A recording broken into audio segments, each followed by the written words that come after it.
Ja kiitos tosiaan läsnäolo arvoisille osakkeenomistajille. Eli mennään asiaan. Eli Kempower, Powering Planet Cool, sitä ei oikeastaan voi suomentaa suoraan, mutta meidän visio on sitten selkeämpi, eli halutaan tehdä halutuimpia latausratkaisuja kaikille kaikkialla, mikä liittyy tähän meidän impact-arvoon myös, että tehdään muutosta. Eli katsotaan viime vuotta, sehän oli Kempowerille erittäin hyvä. Eli puhutaan jopa 174% kasvusta, 100 miljoonasta lähes kolminkertaiseen liikevaihtoon kannattavasti. Ja meidän tiimi kasvoi yli 700 henkilöä. Eli kyllä tämä on ollut merkittävä ensimmäiset vuodet ja nyt toinen vuosi sitten listattuna yhtiönä. Ja katsotaan Kempowerin niin kuin toimintatapaa, että olemme nopea yhtiö. Ja meillä on kuitenkin juuret pitkälti täällä Lahdessa ja vahvassa suomalaisessa teknologiayhtiöperinteessä. Ja tänä vuonnakin nähdään sitä, että sähköajoneuvot on muuttunut tämmöisestä kuriositeetista enemmän tämmöiseksi valtavirraksi useimmissa maissa. Että katsotaan, se menee maittain eri alueilla eri tahtiin, mutta se nähdään nyt, että Euroopassa tämä on aika merkittävä liike ja erityisesti sanotaan vahvemmat taloudelliset eurooppalaiset valtiot, niin ne prosentit alkaa olla aika korkeita. Ja meidän komittoituminen tähän nopeeseen kasvuun ja kannattavaan kasvuun jatkuu vuonna 2024 ja ollaan kasvattamassa meidän markkina-accessia, eli me ollaan merkittävästi laajennettu Euroopassa, jos katsotaan henkilöstöä, toimistoja. Meillä on ensimmäinen tuolla itäisellä pallonpuoliskolla Australian toimisto tukee meidän jakelijoita. Kaakkois-Aasiassa, Australiassa ja USA:n merkittävä laajennus, missä aloitettiin tuotanto viime vuoden lopulla, on juuri tätä. Ja katsotaan Kempowerin latausverkostoja, mitä on, eli viime vuonna toimitetut latauspisteet markkinoille 20 000. Ja siinä näkyy vähän myös, mistä löytyy Kempowerin latureita. Että tässä on tietysti pieni otos maailmasta, mutta Eurooppa on meidän päämarkkina. Ja turhaan ei tosiaan Oracea-pisteitä näy myös tuolla Grönlannissa, eli siellä on ihan oikeasti Kempowerin latureita lataamassa henkilöautoja. Eli tämä on itse asiassa niin kuin eri tahtiin alkaa eri maissa, mutta tämä on itse asiassa maailmanlaajuinen liikkuminen, että se on suoraan menossa sähköiseen liikkumiseen monella eri toimialalla. Palataan niihin meidän segmentteihin tuossa vähän myöhemmin. Ja tosiaan 7,5 miljoonaa lataustapahtumaa meidän laitteissa. Toimitettu energia Kempowerin latureiden kautta 196 gigawattituntia. Eli se on 196 miljoonaa kilowattituntia. Se on niin kuin valtava luku. Kertoo siitä siirtymästä, että tämä kaikki energia on pois sitten fossiilisista polttoaineista. Kempower on tällä hetkellä, voidaan sanoa aidosti, olemme globaali yhtiö, yli 700 työntekijällä, lähemmäs 50 kansallisuutta meidän yhtiössä, kun katsotaan, Suomessakin on useita kymmeniä kansallisuuksia, eli tämä on uuden teknologian alalla parhaat talentit haetaan ympäriinsä. 11 tytäryhtiötä, itse asiassa väärä sanoa 2 tehdasta, sanotaan 2 lokaatiossa on tehtaita. Meillä on tänä päivänä Lahdessa 2 tehdasta, Durhamissa, lasketaanko se 1 vai 2, on 2 rakennusta vierekkäin. Mutta siinä on vielä 3.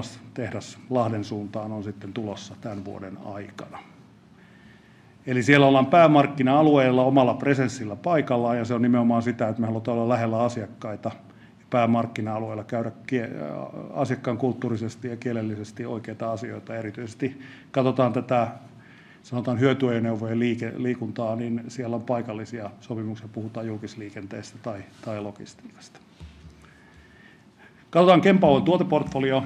Tässä on oikeastaan summaroituna pääkohdat, missä me myös erotaan meidän kilpailijoista. Eli Kempowerhan näkee latauksen, meidän useat kilpailijat näkee niin kuin probleeman, mitä latauksen ratkaistaan sitä, että saadaan mahdollisimman paljon tehoa yhteen ajoneuvoon. Mehän ei ole koskaan ajateltu niin. Sehän on hyvin helppo ongelma ratkaista, laitetaan vaan vähän enemmän tehoa sisään ja ladataan autoa. Mutta Kempower on lähtenyt ratkaisemaan ongelmaa, miten liikutetaan isoja määriä sähköajoneuvoja, kun se on yleinen tapa liikkua. Eli siihen perustuu meidän jaettu latausjärjestelmä, jaettu teho. Siinä on erilaisia ajoneuvotyyppejä samassa, eli optimoidaan investoinnit. Eli jos investoidaan esimerkiksi hyötyajoneuvolatausta, niin samasta järjestelmästä voidaan ladata esimerkiksi henkilöautoja, takseja, Meillä on Norjassa jo latauspisteitä, joista samasta järjestelmästä ladataan veneitä ja autoja. Eli tämä tavallaan sopii hyvin, tämä iso siirtymä Kempowerin kaltaiselle toimijalle, missä meillä on joustavuutta tuossa ratkaisussa.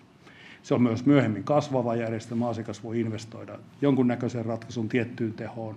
Sinne voidaan lisätä tehoa, kun halutaan kasvattaa sitä sen mukaan, miten sähköajoneuvot tai veneet tai mitkä vaan liikkuvat kalustot siinä tarpeessa kasvaa. Ja isossa roolissa Kempower, joka näyttää yleensä tämmöiseltä niin kuin laitetoimittajalta, niin meillä on isot panostukset myös tuohon taustalla pyörivään softaan, Kempower ChargeEye, eli se tukee meidän asiakkaiden toimintaa, latureiden hallintaa. Siellä on erilaisia toimintoja, jos meillä on vaikka QR-koodeja käyttäjille, jotka pystyy katsoa omalle kännykälle ja ottaa laturin näytteen, ne kaikki pyörii tämän meidän softapalvelun kautta. Ja tämä on se osuus Kempowerilla myös, mikä toimii tämmöisenä niin kuin palveluliiketoimintana, eli kukaan ei osta softalisenssejä, vaan meiltä myydään niin kuin kuukausihinnalla tämän softan käyttöoikeuksia. Sitten jos katsotaan, mihin alueelle Kempower myy, eli minkä tyyppisiä asioita meillä on, eli isoin segmentti ykkösenä tuossa listattukin henkilöauto liittyvä, koska henkilöautojen määrä on kasvanut niin valtavasti. Vielä viime vuonnakin, vaikka media on sanonut mitä, niin noin 30% on Euroopassa sähköautojen lisääntyminen liikenteessä. Eli se on erittäin iso luku. Ja nyt puhutaan koko Euroopan alueesta, kun mietitään, että jotkut alueet liikkuu hitaammin kuin toiset. Ja täällä meidän tyypillinen asiakas on joko tämmöinen latausoperaattori, eli yhtiö, joka haluaa myydä sähköä yksityishenkilöille, tai sitten esimerkiksi vähittäiskaupat, jotka hakee latausta tukemaan heidän muutakin liiketoimintaa ja tarjoaa palveluja kaikille siinä paikassa asioiville. Mikä on nouseva segmentti? Katsotaan hyötyajoneuvot. Eli siellähän bussit on ollut pitkään sähköistymässä. Siellä ollaan siirtymässä yli 50% uusien linja-autojen sähköisiin. Se on niin kuin tavallaan pisimmällä sähköistymisessä, mutta tämä kuorma-autojen rekkojen tulo liikenteeseen on vauhdittunut selkeästi. Sen näkee erityisesti ajoneuvovalmistajien ilmoituksista, mihin he panostaa heidän tuotekehitystään. Se on selkeästi akkukäyttöiset raskaat kalustot on niin kuin siellä jokaisen kuorma-autorekkavalmistajan listoilla isoilla panostuksilla tänä päivänä. Ja siinähän ei ole kysymystä, että henkilöautoissa usein kysytään, että pitääkö olla ensin latausverkosto, että ihmiset uskaltaa ostaa sähköautoja. Rekkapuolesta kysymystä ei ole. Pitää olla latausverkosto, että yrittäjät pystyy investoimaan. Eli siellä latausverkosto rakennetaan ensin ja sitten siellä on myös paljon, niin kun katsotaan vaikka meidän uutisoitukin asiakas Milens, joka on tämmöinen kuorma-autovalmistajien yhteenliittymä, niin ne haluaa ne kuorma-autovalmistajat myös edistää sitä bisnestä. Tulevaisuuden kasvusegmenttinä puhun tämmöistä off-highway eli ei-moottoritieliikenneajoneuvot. Pitää meillä sisällään kaikki ajoneuvot, jotka ei saa liikkua moottoritiellä, että voi olla kaupungin huoltoajoneuvoja, puhutaan esimerkiksi sataman koneista, puhutaan rakennuskoneista, kaivoksista. Tämä on niin kuin tulevaisuuden kasvuala. Varmaan maatalouden koneet nähdään niin kuin 10 vuoden sisällä sähköistymisiä, mutta se on ehkä niitä viimeisimpiä segmenttejä. Mutta siellä esimerkiksi kaivosala, satamapuoli on sähköistymässä nopeasti. Sitten katsotaan, mikä on ollut iso kysymys tuolla markkinoilla myös, missä Kempowerin ratkaisut on ollut niin kuin erittäin mieluisia asiakkaille. Eli puhutaan tämmöisestä niin kuin latauksen saatavuudesta, ja siellä on jopa asetettu nyt standardeja esimerkiksi Briteissä siihen, että latureiden saatavuus pitää olla yli 98%, eli ihmiset saa sähköä siitä latausalueelta, kun he sinne saapuu. Meidän luku on 99% tänä päivänä, ja se liittyy nimenomaan tähän meidän järjestelmän kyvykkyyteen ja siihen, että meillä on niin kuin jaettu latausjärjestelmä, sieltä löytyy toiminnallisuutta, kaikki on modulaarista.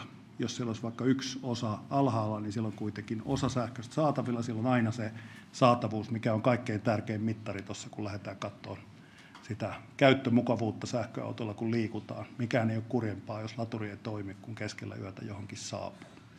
Ja meillä on se dynaaminen myös tehonsiirto, eli me jaetaan tehoa eri ajoneuvojen mukaan. Et jos alussa tulee pientä tehoa, siellä on paljon autoja, muut lähtee, niin se kaikki teho ohjautuu ajoneuvolle, että se nopeuttaa myös sitä kokemusta.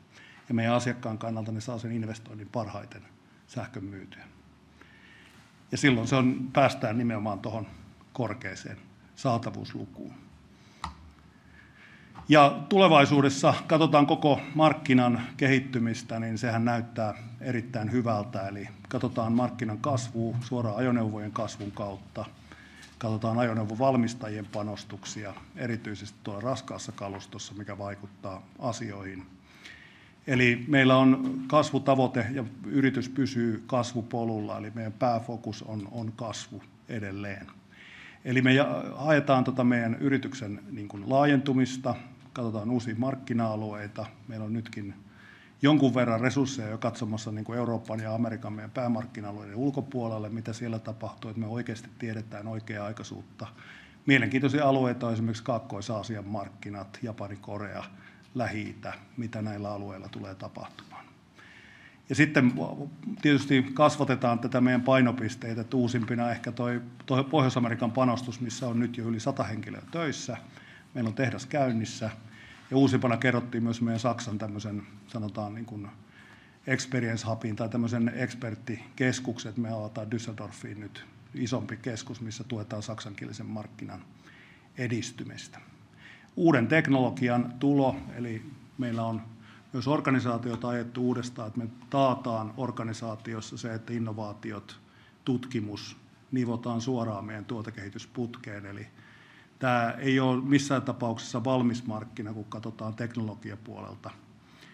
Mekin julkaistiin nyt Kempowerin historian ensimmäinen tämmöinen tuotegeneraation muutos, eli meidän tehoelektroniikka kävi ison remontin 2 vuoden projektissa ja päästiin julkaisemaan se nyt tämän vuoden alussa. Eli nämä on tietysti yrityksille aina tämmöisiä haasteita, kun lähdetään ensimmäisen kerran tuotesukupolvimuutoksiin ja muita. Ja tämä näyttää mun silmissä ainakin erittäin hyvältä, miten me edetään sen kanssa. Markkinasegmentit, tätä tarkastetaan koko aika, mikä on uusia markkina-alueita. Kaikki liikkuva kalusto näyttää menevän jossain määrin sähköön. Pitkän matkan lentokoneet ei varmasti, eikä pitkän matkan rahti, mutta tietyt alueet jopa lentokoneliikenteessä tulee sähköistyyn tässä 10 vuoden aikana. Että lyhyen matkan lennoissa näkee jo paljon asioita, mutta se on ehkä kuitenkin vähän kaukana kuin verrattuna esimerkiksi niin kuin materiaalin käsittelyyn, jota tehdään sisätiloissa. Eli me nähdään nyt jo niin kuin satamissa ja logistiikkakeskuksissa tapahtuvaa isojen ajoneuvojen käyttöä, että se sähköistyy nopeasti. Julkinen liikenne, satamat, nämä on tämmöisiä heti valmiita kehitysalueita. Megatrendeistä katsotaan, että mitkä ajaa yleensäkin liikenteen sähköistymistä. Eli tiukentuva päästöregulaatio on semmoinen asia, joka on meille niin kuin positiivinen trendi. Ja onhan meillä tilanne, että tällä maapallolla jotain tehdä, että asuminen on vielä mahdollista ja nämä kaikki ympäristösiirtymät asiat, vaikka ne hetkellisesti saattaa poliitikoilla eri maissa unohtua, niin tämä on kuitenkin iso asia, mihin oikeastaan puhutaan ihmiskunnan isoimmasta asiasta, että jos meillä ei ole planeettaa hetken päästä, niin se on vähän vaikea täällä olla. Ja sitten kun katsotaan myös erityisesti logistiikan, kuorma-autoliikenteen asiaa, niin sanotaan kestävyysasiat, optimoidaan kuljetusketjuja. Tämä on yksi isoin asia, mitä tulee yrityksille. Nämä kestävyysraportoinnit ja muut tulee vaikuttamaan rekkaliikenteen sähköistymiseen merkittävästi, koska yritykset hakee hiilijalanjälkeen alentamisia. Eli siellä se näkyy ehkä selkeiten. Kuluttajapäätöksiin se vaikutus ei ole niin suora, mutta sitten kun mennään yrityksiin, jotka hakee omissa laskelmissaan myös hiilijalanjälkisäästöjä, me nähdään tämä isona asiana niin kuin nimenomaan ammattiliikenteen toiminnassa. Akkuteknologiakehitykset. Näen itse sen isona asiana, se on nimenomaan sitä, että saadaan halvempia akkuja markkinoille, mikä tarkoittaa, että kaikki uutiset, missä kerrotaan, että sähköajoneuvojen hinta tippuu, on positiivista markkinalle, koska silloin se tulee aina vain isomman osan väestöstä hankittavaksi se ajoneuvo. Ja tässä nähdään, kun katsotaan, mitä teknologiatrendit sanoo akkuteollisuudesta, niin siellä on vielä merkittäviä pudotuksia akkutekniikassa jäljellä, jos puhutaan kustannusmielessä. Sitten tämä on ehdottomasti niin kuin kestävyysala. Täällä myös kilpailutekijänä nähdään niin kuin kestävyysarvot yrityksissä. Meillä on suhteellisen isoja yrityksiä. Et ei puhuta pelkästään ympäristöarvoista, mutta suomalainen yritys pärjää hyvin tässä sosiaalisessa vastuussa, meidän työntekijöiden koulutuksessa, ihmisten käsittelyssä sidosryhmissä, niin nämä on erittäin positiivisia asioita, myös meiltä paljon kysyttyjä. Ja se on tämä sähköstyksen ja sanotaan electric evolution, eli tämmöisen niin kuin evoluution tukeminen on yksi Kempowarin isoja tehtäviä, katsotaan mission mielessä. Ja meillä on komittoituminen olla itsekin täysin hiilineutraali vuoteen 2035 mennessä. Ja kaikki jätteet on niin kuin kaatopaikka, tai eivät pääty kaatopaikalle vuoteen 2025 mennessä. Tämä on Suomessa helpompi ratkaista, mutta tästä tulee haasteellisempi nyt, kun me ollaan myös USAssa toimintaa ja sitten katsotaan jatkoa. Eli tämä koskee kuitenkin koko yritystä. Ja meidän commitmentti kestävyystavoitteelle, eli puhutaan tosiaan sitä hiilineutraalista toiminnasta.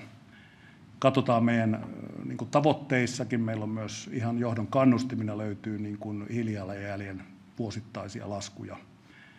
Katsotaan 99% kierrätettävyyttä meidän tuotteille. Ensimmäiset stadit ekoilla tuotteilla myös näyttää, että ne täytetään. Ja sosiaalisella puolella tietenkin meillä on kasvutavoitteet korkealla olla paras työpaikka tulevaisuuden ammattilaisille. Ja sertifikaatit tietysti sen mukaan, eli ympäristö, työturvallisuus ja laatusertifioinnit yritykseltä löytyy. Ja tämä on uutena asiana tänä vuonna, tämä on myös semmoinen, mitä meiltä erityisesti isot asiakkaat kysyy, eli tämmöisen elinkaarianalyysi tuotteella ja sen hiilijalanjälki koko elinkaaren yli. Eli tämä oli eka kerta Kempowerille ja ensimmäisiä koko latausalalla pystytään julkaisemaan. Ja tämä on hieno asia niin kuin tämmöisessä kestävyysviestinnässä, mutta sanoisin, että tämä on vielä isompi asia meidän asiakasneuvotteluissa, me pystytään esittämään läpinäkyvästi meidän hiilijalanjälki, koska tämä on oikeasti merkittävää tuolla asiakaskeskusteluissa. Kiitos.